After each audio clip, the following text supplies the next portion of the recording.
നമ്മൾ ബിസിനസ്സിലോട്ട് വരുന്ന സമയത്ത് we have Perinthalmanna out front അല്ലേ.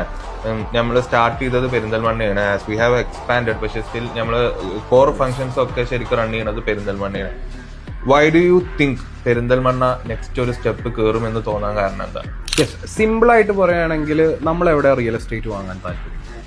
നമ്മളെപ്പോഴും റിയൽ എസ്റ്റേറ്റ് വാങ്ങുക എന്ന് പറയുന്നത് നെക്സ്റ്റ് ജനറേഷനിൽ എവിടെയായിരിക്കുമോ റിയൽ എസ്റ്റേറ്റിന് കൂടുതൽ വാല്യൂ അവിടെയാണ് നമ്മൾ റിയൽ എസ്റ്റേറ്റ്. ഒരു നീഷ് മാർക്കറ്റ് എന്ന് പറഞ്ഞ് നമ്മൾ മലബാറിലോട്ട് നോക്കുമ്പോൾ where else than Perinthalmanna. Like growing market, top in education, top in hospitality, everything coming, new business models.